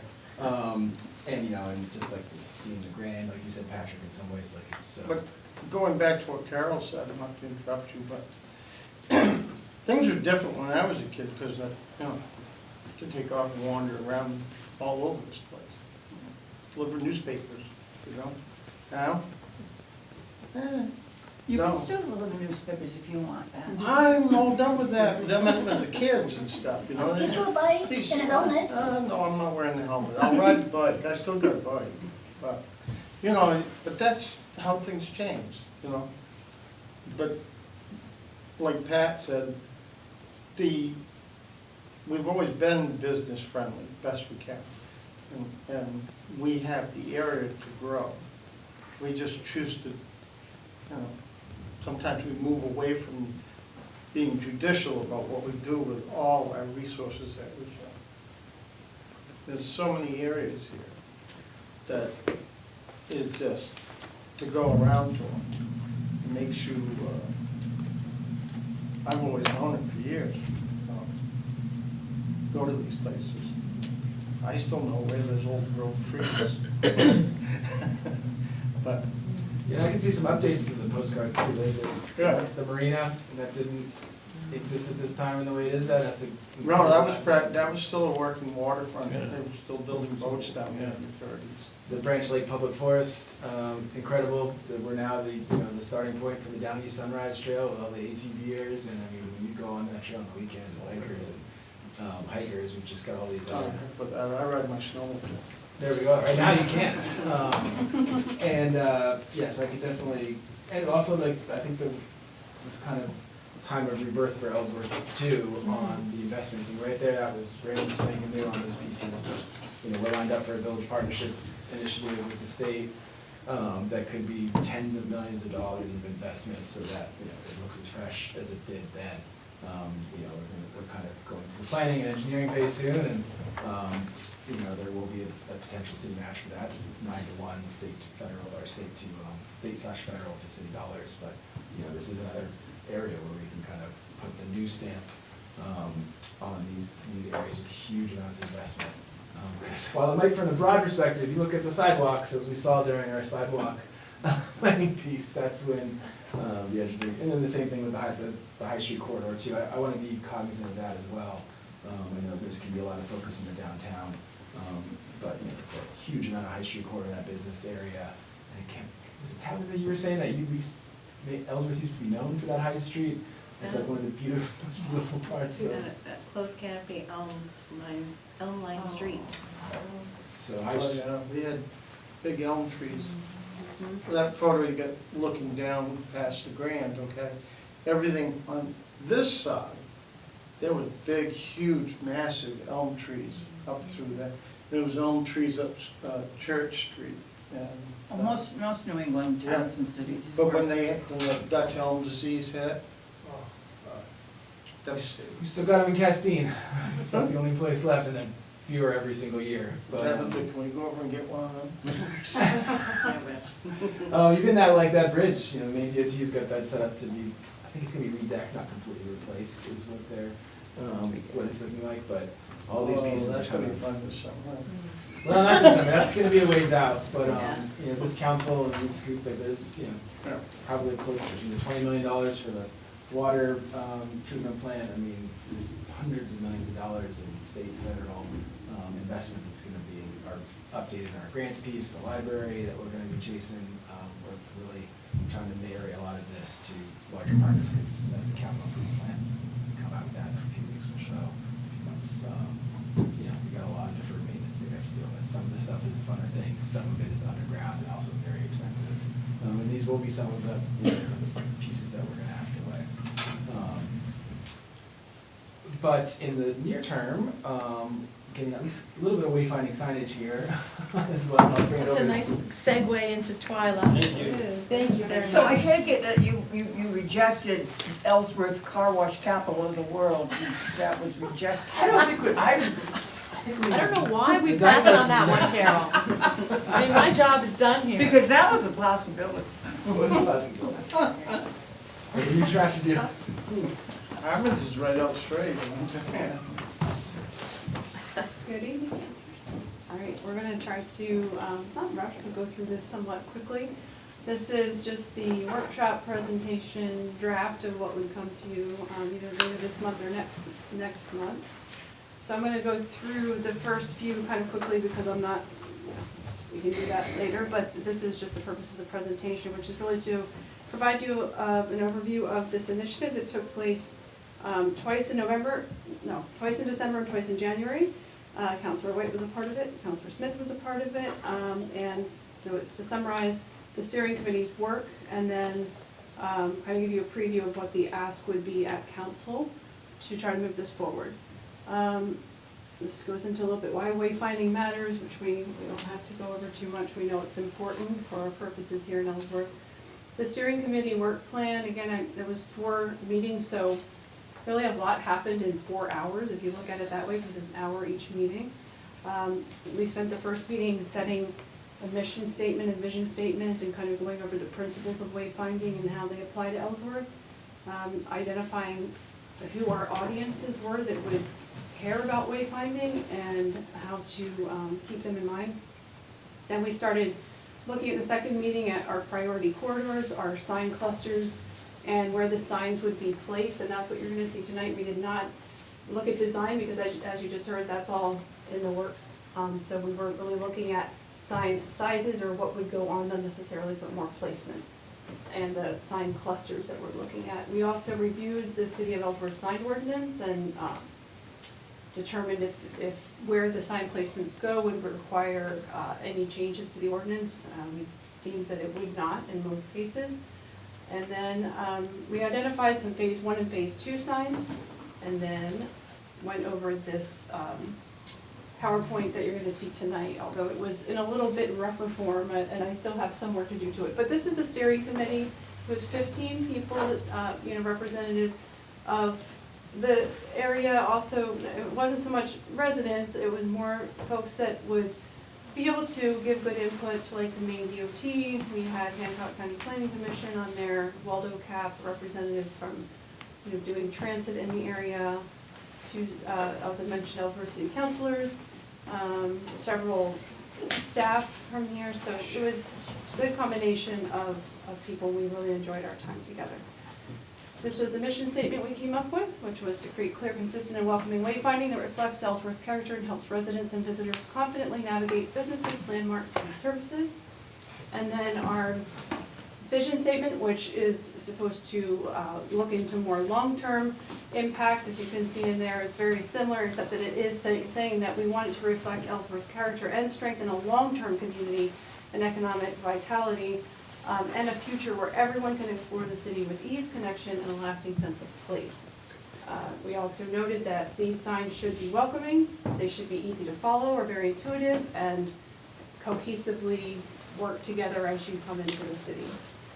The signage cluster recommendations that we came to were gateway signs, or what's more known as welcome signs, corridor signs, and that would just be further in, closer to the city along major roads, informational signs, public facilities, trails, and transit, downtown signs, that could involve a pedestrian kiosk or maps. This is more for folks walking around, but also as you're driving into town looking for parking. And then we didn't actually touch too much on the cultural historical. Some of it's already covered, or would be covered in the downtown signs. For gateway, as you would imagine, we just and for this we broke into groups, but pretty much just looking at where you enter the city of Ellsworth and where those first signs would go. In the case of number 2, and please forgive my very rudimentary skills, like we can send this out to GIS somebody or whatever. This was just me messing around with the resources I had. But for number 2, it's in a little bit from the line because there are 2 roads that come together there, so it made sense to bump it in just a little bit and capture the traffic from both those roads. And then corridor. So I missed this here, anywhere, yeah. So for corridor signs, we looked again. This is getting closer to the urban core. Down East Highway, Douglas Highway, Foxport Road, and Christian Road. These were the recommendations. You'll see a change or 2 or to that, but. And 3 was 1A after Shore Road or around that area. So for corner sign number 1, the recommendation was Down East Highway and Douglas Highway. This is where it would double as a gateway sign. As you can see here, when we first started looking at where that would land, there's already a bunch of signage. And it would kind of feel messy to plop it in there. So if you pull back a little bit, and forgive again the very, just use your imagination there, but if you pull back a little bit, a welcome sign looks a little bit better before you hit those other signs, but it still captures the traffic coming from both places. For quarter sign number 2, the recommendation was Bucksport Road and Christian Bridge Road. There's already a City of Ellsworth sign there. I'm sorry, not at Bucksport Road and Christian Bridge. That seemed to be a little bit too close to when you're just getting into town. So if you pull back to where this existing sign is, and that's right after Carriage Lane, it could replace that one, right? Or go somewhere in the vicinity of the one that's already there. Corridor sign number 2, this would be another alternative, is to not replace the blue one, but go up to the pullover area that's just after Christian Ridge, so that would be getting a little bit closer to the urban core, and use that pullover area as a place where there would be a map that people could look at the downtown and kind of what they're driving into. They might be able to walk their dog for a little bit, there could be a picnic table, I don't know, could be a porta pot, I don't know, but for people just trying to capture them sort of coming into town, that would be another option. Or we do both. For informational, we looked at municipal parking, public restrooms, parks and trails, and waterfront public access. Municipal parking, right now we have 2 parking signs that are up that say municipal parking, one on High Street, as you go into church, and one going into City Hall parking lot. We don't have any at Water Street, and we don't have any on the other side of Church Street. So we would be looking to add to those last 2 to make at least 4 very clear municipal parking signs. For public restrooms, we looked at the ones that kind of exist now. City Hall during operating hours, Meyer Field, Knowlton Park, and Harbor Park are seasonal. And then we are looking at a City Hall parking lot year-round new initiative for a restroom. And for that one, the location as of now would be either to the right of where the dumpsters are, or we move the dumpsters over and take up 2 parking spots and then put them where the dumpsters are now. But we're still looking at the best place to tie into water and sewer, but that would generally be the location. So then if there's a public restroom, we would put up the PR, the public restroom signs. Some of them would be paired with the public parking signs, but make sure that there's very clear signage as people are in and around the downtown to know where that new public restroom is. For recreation, parks and trails, these were all the points that came up, and Roddy was part of this group, and so they kind of looked at, there are some signs here already, but we would want them to be uniform, and again, that's part of the return or the rebrand, the redesign. It would be that you would, when you see these new signs, you would know they're all part of City of Ellsworth Parks and Trails.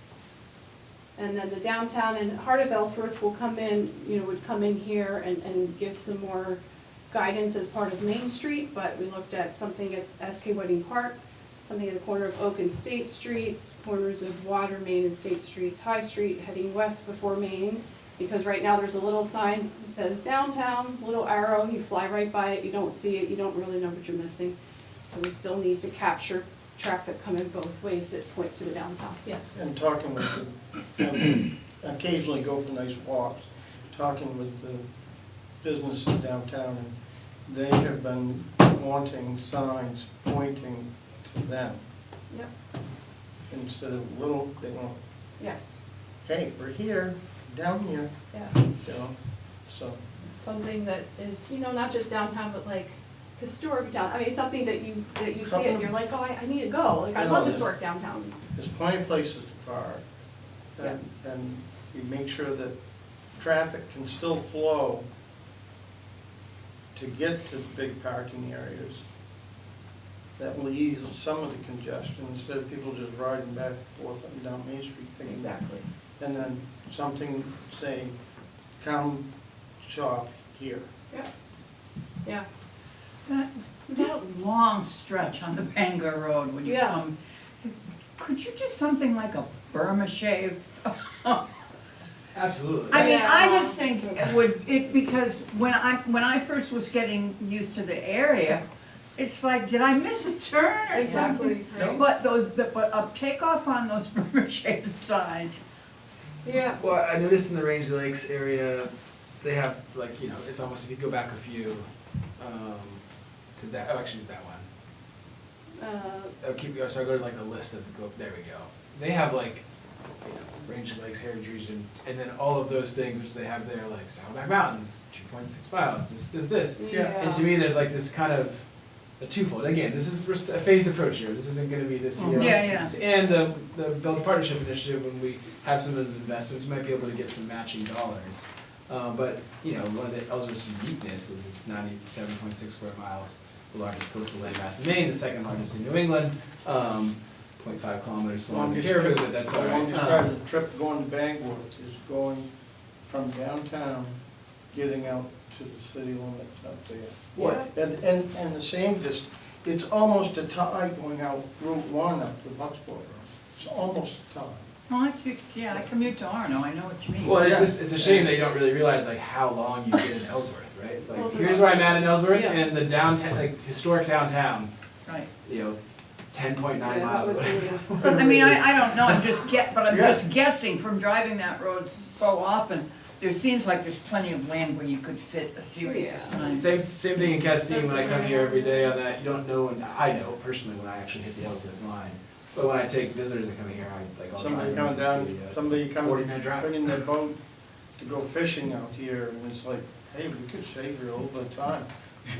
Take the right down to Winkham Pond, go to Four Corners, go down to Happy Town, and voila, there's a boat Should launch. be able to send people to branch like public trails in our marina and our downtown, so people can, you know, And then there's we have Green 4 Lake. million people traveling through Katy National Park. It's a kind of a missed opportunity, and the millions more down east, and the 80,000, 90,000 that live in this region, and of course the 9,000 people who live here. I mean, most of them, I think, know where the good stuff is. Tabitha's been, we'll keep some secrets, I think, too. Tabitha's got a bunch of secrets I don't think we want signage towards.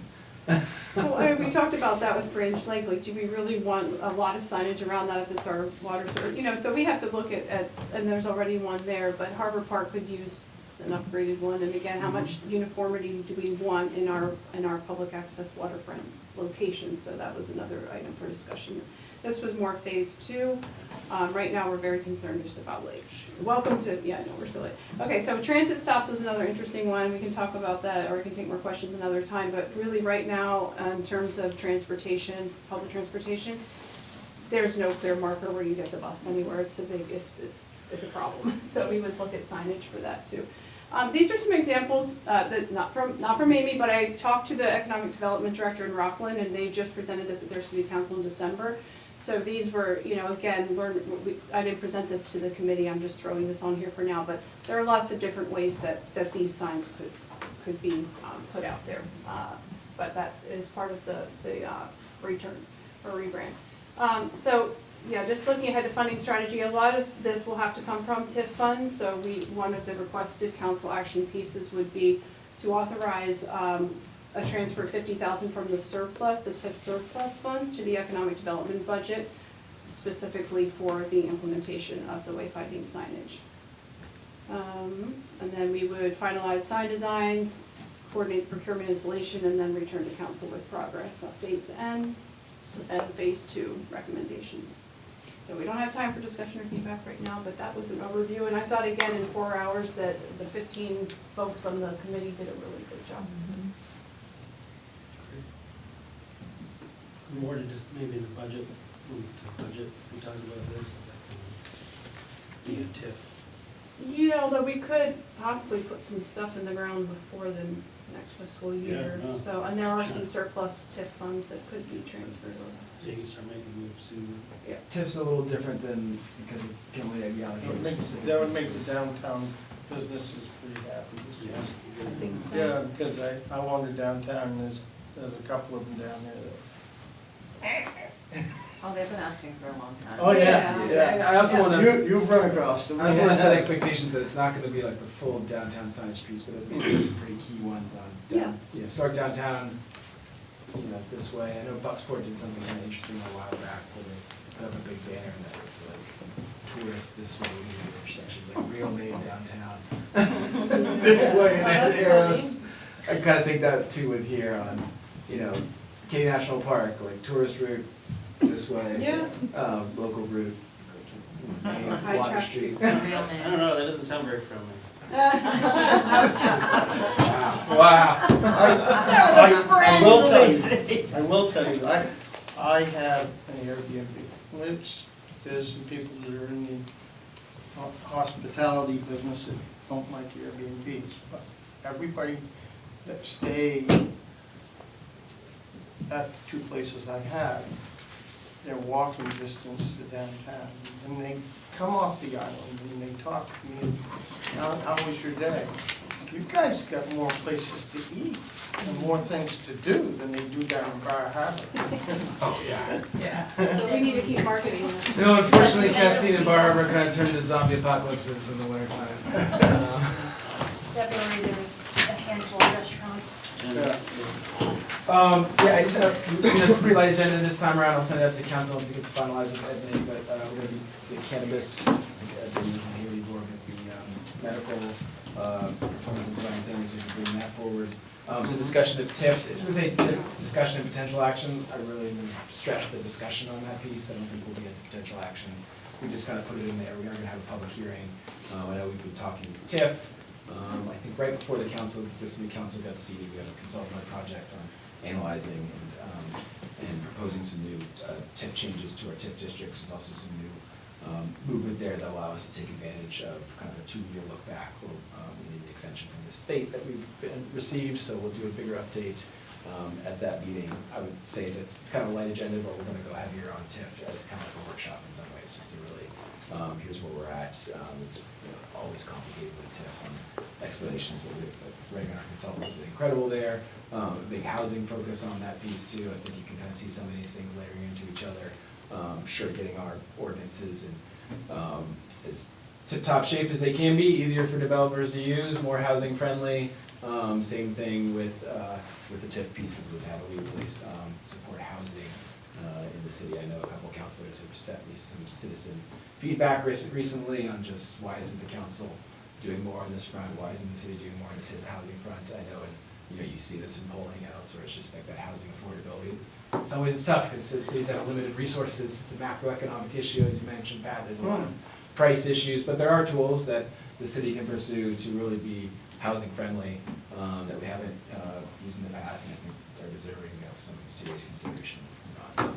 We are kind of, housing friendly, you look at it in a way. It's like, we're not really restricting anybody from building. There are certain places, location. It'd be no different than if somebody bought a house, bought a block and decided to have a nice big house there, and next thing you know, due to the fact it's been in the past in zoning, next thing you know, people have mobile homes. And then they go to move away and they go to try to sell their house. Again, location. Got a great house, but there's all these older mobile homes on them, like up on North Street. Yeah, You see what I mean? It's. Well, the thing is, we've got a couple hundred units of development, but they're still trying to pencil over, and we had some delays with our appeals processes. So how do we make sure that if you're trying to build housing in Ellsworth, I've talked about too, maybe there could be an exemption. This could be phase 2 of the ordinances. If you're building housing in Ellsworth, you don't have to pay the, each of the electrical kind of fees and those pieces. We can make that. Some of those fees could go away. It's an affordable housing district that we could potentially use to incentivize through TIF funding, infrastructure improvements, or credit enhancement agreements to really, there's cities and towns that are doing this. Belfast, Augusta, they've had some big announcements on how they're using TIF to encourage development in housing. So, talk some more about that too.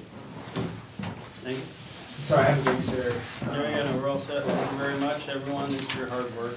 Appreciate it, and we'll see you guys in 2 weeks.